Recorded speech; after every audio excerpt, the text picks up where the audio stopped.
Welcome to the Gooner channel. It's warm, it's sunny, it's England. That can mean only one thing, and that is that it is summer, which of course is special because it means that the summer transfer window is upon us. In fact, today the windows blew open and in comes a wave of fresh air, a breeze of new players, optimism. And let's face it, as Arsenal fans, we kind of need that, don't we? Because this was the third season in a row that we finished runners-up, which is a really difficult position to finish in. Not without merit. It is an achievement to finish second. It's just not an achievement anybody really covets. And watching Inter Milan get absolutely hammered by a youthful, attacking Paris Saint-Germain yesterday, managed by one of the world's elite managers, Luis Enrique, showed us how far we'll have to go if we have any hopes at all of winning that silverware. And Liverpool kind of cantered to the finish line against us in the league this year. It was a fall off from us. Arteta has acknowledged that. So we do need to improve. We need to get better. This transfer window, therefore, is hugely important. We can't have another window like we did in January or last summer. Just wasn't good enough. We all know that. What I'm going to be doing is a transfer show every single day. Not necessarily because I have any more new information, but what I really want to do is take a look at where some of these stories come from, check the sources, and see how much of it is just made up on the spot, because you do get the feeling that journalists are just getting away with absolute murders. So I'm going to be exploring some of the narratives. The first narrative that is worth us talking about, really, is the Arsenal need a striker. Now, if you found yourself in the last couple of weeks feeling like this was a eureka moment for you and you just had to share it with the world, don't.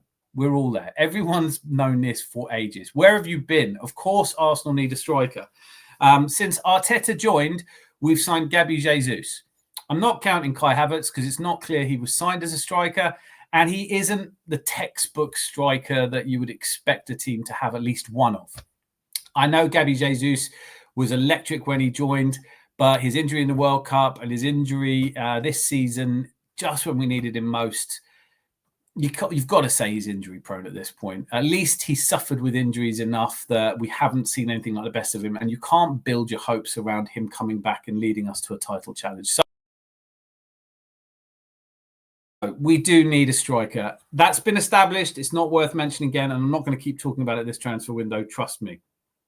But apart from anything, since Arteta arrived, we've sold Lacazette, we've sold Aubameyang, Folarin Balogun, Eddie Nketiah, Mika Berith recently, as well as Tyrese John Jules and Amari Benjamin. There are players that have gone out and we've only brought one in. So even just on the balance of that, it's quite obvious that Arsenal need a striker. We don't need to keep talking about it. But unfortunately, everybody does keep talking about it, and I really wish they wouldn't. So one way that we could stop them talking about it, you would think, is just to go out and sign a striker. And all of the early transfer news around Arsenal does, in fact, revolve around strikers. And we are going to get to that. But just before I get to that, I want to talk about another narrative, which just seems to have been widely accepted without anybody asking any questions at all to whether it's true or not. And that is the idea that Mikel Arteta has his heart set on Benjamin Sesko, and Bertrand Berta really has his heart set on Viktor Gyökeres. Now, this story was first broken, if I can use the word broken, by Simon Phillips on his Substack. Now, for those of you who don't know, Substack is a platform that journalists publish to. And Simon Phillips, if you don't know, is a Chelsea sports journalist. He specialises in Chelsea. So why he would have insight into the Arsenal boardroom beyond anyone else, I don't know. But it was jumped on. Everybody immediately republished his story as if it was somehow definitely true. The story seems to be that Bertrand Berta, who was appointed as our sporting director on the 30th of March, 2025, Edu had left in November, so we had 5 months to find a replacement. Bertrand Berta became available in January. Lots of discussions were had. Lots of options were looked at. It was decided he was the right man. And I think most of us feel like he probably is. His time at Atletico Madrid saw him sign 15 of the world's best strikers. His time at Atletico transformed them into a powerhouse club, 2 Champions League finals, 2 La Liga titles, cups. As Spain's third best side, they have cemented their position as one of the elite teams. And a large part of their newfound financial success is also down to his wise and astute purchase of players. He is one of the most experienced sporting directors there is. And it was felt that he left Atletico Madrid because he didn't want to continue working with Diego Simeone, who had an increasingly tight grip on the reins at Atletico. So he would have been in conversation with us for a few months at least. And in that period, he has decided that he feels that he can work at Arsenal, but it would have come up in conversation. His views on who we should sign would have come up. And he would have been given some indication that when he decides on a player, it's not just going to come down to Arteta. The idea that Andrea Berta came to the club with ideas of who he thinks the solution to our goal scoring problem is, had a discussion around it, and now has arrived at Arsenal only to be told that Arteta pulls all the strings, is a little bit naive. It doesn't really work like that. I think people who feel that Arteta makes all the decisions and has the final say are harkening back to a time when it was David Dein and Arsene Wenger, the two very good friends. David Dein never questioned Arsene Wenger on who he should sign, and Arsene Wenger never told David Dein how to do his job. And the world worked that way. We brought in some outstanding players. But that's changed, and it changed in large part because of Arsene Wenger. In 2012, we bought a company called StatDNA, an analytics company whose whole job is to find players, to look at the metrics of players all around the world and suggest possible great players. Now, amongst their notable successes were Mesut Ozil, Alexis Sanchez. And if you've ever asked yourself how it was that we signed Santi Cazorla when you'd never heard of him and he was as good as he was, that's StatDNA. Don't get me wrong, they're also responsible for Paulista, Debussy, and Callum Chambers, so they don't get it right every time, but not a bad way of doing things. Of course, people will say to you, I trust my eyes, which is why we have a scouting department. And the scouting department we have is there to work in tandem with StatDNA so that they will go and look at these players. And they also then look at the lifestyle of these players, the personality of these players, talk to people who know them. Lots of decisions go into that.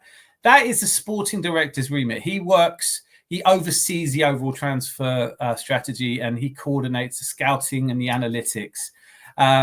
We actually have a gentleman by the name of James Ellis, whose job title is head of recruitment. And he heads that scouting department and focuses on the potential signings. So the idea that all of these parts of the club have some input, but Arteta just goes, I want that one, it just seems silly, doesn't it? Now, realistically, when it's described that Arteta really wants Benjamin Sesko, clearly the whole strategy last summer was to go and get him. He was a player who StatDNA had identified as potentially high ceiling, exactly fitting the kind of requirements of our team at this point. And we put out a lot of effort to get him, didn't get him. And somebody somewhere, at least somebody, more than one probably, decided that we could wait, that we didn't need to sign a striker. And time has proved that to be wrong. Lots of people at the time felt it was wrong. But if you're now sitting and thinking, oh, I knew it was wrong, you don't get a cookie for that. So let's just all move on from where we are, not where we want to be. But, like I said, we are signing a striker. The idea that Andrea Berta prefers Gyökeres has been widely accepted, and the narrative has fallen into two ways. You've got Benjamin Sesko, who may or may not be good, might be a great player in the future, but isn't there yet and didn't score enough goals for Leipzig, who finished outside the European positions in Germany, versus Viktor Gyökeres, who is a goal-scoring machine, scoring a goal every 70 minutes.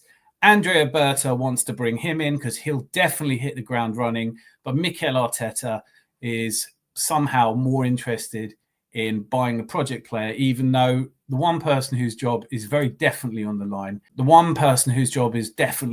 if this goes wrong, is Mikel Arteta. Because even in his own words, if this coming season doesn't deliver silverware, something's definitely gone wrong.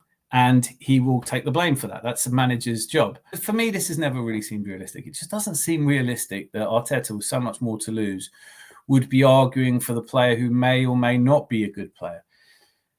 One of the things I find truly frustrating about this narrative is that it's been accepted. People who don't watch Viktor Gyökeres are convinced he would definitely be a great player in the Premier League because he's scored almost 100 goals and 100 appearances for Sporting. I haven't watched a great deal of him. I don't deserve an opinion. But I think StatDNA and our scouting team, if they have decided that they think Sesko is a better prospect, I would be tempted to listen to them. I have watched quite a bit more of Benjamin Sesko, and I've seen people, Curtis Shaw, for example, talking about him as Benjamin Tesco. I find it really frustrating because people have very strong opinions on this. Turkish on AFTV, really miserable about us signing Sesko, because the obvious narrative here is that Sesko will take a couple of years to find his form. This is a player who scored 13 goals in the Bundesliga as a second striker, playing deeper in a team that wasn't doing well. But Viktor Gyökeres, who's 4 years older than him, nearly 5 years older than him, will definitely hit the ground running and score lots of goals, because he did in Portugal, and no one's watched him do it. When I have watched Gyökeres' highlights reel, which is all I've got to go on, he doesn't look that great, but he does score a lot of goals. 12 of them from the penalty spot, to be fair, but he does score a lot of goals. He sort of has the power and the pace, but not the technique. Isn't it a little bit like when Liverpool signed Darwin Núñez, though? They signed him from Portugal. He was banging in a goal a game, came to Liverpool. How's that worked out? It is possible that Viktor Gyökeres comes to Arsenal for 70 million and doesn't score goals. Doesn't really fit our style of play, just like the analytics team have said he doesn't. So the idea that Viktor Gyökeres is going to come to the Premier League and will definitely score goals, even though the people saying that haven't seen him play because he's scoring a hatful of goals in Portugal for Sporting, for me is a little bit difficult to wholeheartedly believe. And nobody was shouting for Gyökeres when he was at Coventry except Sporting, and he's done really well. He's a late bloomer, and for me, I think he's a risk. I know it's being painted as Gyökeres, no risk, Benjamin Sesko, risk, so why would you go for Benjamin Sesko? But it's frustrating to me because we could have signed Alexander Isak 3 years ago, but we chose not to. We went instead for Gabby Jesus, something that I was very in favour of. I thought Isak was a risk. He was a project player, and he had only scored a very small number of goals in La Liga before he came to England. And we decided not to go for him. Newcastle took the risk, spent a lot of money, 60 million on a 22-year-old player, and haven't looked back. And I'm not sure that Benjamin Sesko is as good as Alexander Isak, but I'm not sure he isn't. And so all of the people who didn't really want Isak back at the time now don't talk about it. And I am looking at people like Lee Gunner. When I think of Benjamin Sesko now, I think that could be another Alexander Isak. And yes, project in the sense that 2 or 3 years he will be amazing, but it doesn't mean he's crap right now. I watch quite a bit of him and I really like him. I think that played in a slightly different way, he has a lot of the strengths we're missing. He has pace, he has great technique. I don't think this is as simple as project player versus definitely proven player. But here's what I think is really difficult about Arsenal. All of the people shouting for Gyökeres, let's take some hypotheticals. Let's say we sign Viktor Gyökeres and he doesn't score goals. People will blame Arteta. They will say he couldn't get the best out of him. We sign Sesko and he doesn't get a lot of goals, and the same people will say we always should have signed Gyökeres. We sign Sesko or Gyökeres and don't win the league, and it's definitely Arteta's fault somewhere along the line. If we sign both of them and don't win the league, it's definitely Arteta's fault. On that one, I think you could say it would be. But nobody's ever accountable. All the people saying that Benjamin Sesko is crap are never going to turn around and say they were wrong. They're saying it without watching him. Some of them are really honest about it. Some of these people are saying, I wouldn't sign him. I haven't seen him play, but I wouldn't sign him. In which case, why is everyone so determined to have an opinion on players they haven't seen? Why is it not acceptable as football fans to say, Mikhailo Mudryk, who's he? I have no idea how good or bad he is. I didn't know much about Nicola Pepe either. I certainly didn't know anything about Santi Cazorla. I'm happy for people paid millions of pounds to make those decisions. And when it comes to it, people saying, well, you can't make these decisions on stats and you can't make these decisions with just numbers. Fine. But if you go to your doctor and he decides to diagnose every illness you ever have just with gut feel, you'd be a bit disappointed. I think intelligent people take the data and they see with their own eyes and they put the two together and they have conversations with other highly paid professionals who have tons of experience and they come up with a strategy. But finally on all of this, Bertrand Berta came to us as a seasoned veteran negotiating. And one of the things that was said about him was that he knows how to use the press. It might be in Arsenal's best interests at the moment to have it seem as though we're interested in Gyökeres when actually we wanted Sesko all along, or vice versa, and I don't know. But I do know that whoever comes in, we should get behind and support. And this idea that Arteta's just an idiot he doesn't know anything about football and he wants Sesko because he wants a project player or anything like that. It's just oversimplistic. It just isn't real life.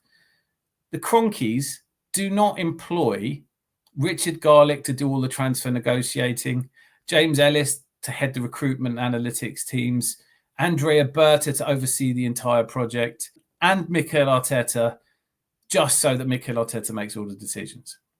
So whatever happens in this transfer window, we can all assume that it was a decision that was made jointly by everyone in the best interests of the club. And God, they need to get it right. And the rest of us have an opinion by all means. But if I told you to go and see a film that you knew I hadn't seen, would you take my opinion particularly seriously? If you haven't seen much of Gyökeres, and I haven't, then you don't really need to have an opinion on him. And just the highlights reels is not usually enough. And let's be clear, you're entitled to your opinion. I'm entitled to my opinion. This transfer window, it's all pointing to the fact that we probably are going to see Benjamin Sesko coming in. I don't know why we're not bringing in 2 strikers, but maybe the club don't want to spend 70 million on both the strikers and not be able to offer them time alongside Kai Havertz. I get that there are problems. Nothing's ever as simple as it looks on paper. But I would like to see us bring in at least 1 striker. In an ideal world, a backup striker as well, as somebody who can be young and dynamic. For me, it is a slight disappointment that we haven't all talked about Ugo Ekitike slightly more, but it looks like Liverpool might be after him or Chelsea. I think comparing Gyökeres and Benjamin Sesko isn't really like for like, but Ekitike and Sesko, there are more similarities in terms of what you're buying. At the moment, though, there is no conclusive evidence to suggest that we're either signing Gyökeres, who we made a transfer bid to Sentinkaya, his agent, apparently when we were in Portugal for the Champions League final. Leave it to the women to save the day. Or Benjamin Sesko, where reports have been widely circulated that we have met. But again, the Benjamin Sesko deal that has been reported by Fabrizio Romano, not quite as an here we go, more as a, there's definite interest from Arsenal in Benjamin Sesko. It's weird that anyone thinks that's news. We made a really strong offer for him over a year ago. And Florian Plettenberg and Sky Germany had talked about 9 days ago that there were concrete talks undergoing. There were concrete talks underway. We are clearly talking to Gyökeres' agent, and we're clearly talking to Sesko. We'll just have to wait and see. But I don't think you should be too disappointed if it's Benjamin Sesko, because I really like him. I think he's a great player. There is going to be a live stream tonight. If you want to get involved and have your say, maybe complain. Maybe you know stuff I don't know. I'm always here to hear from you. Until I see you tonight, from the first day of the transfer window, be lucky. Lots of love.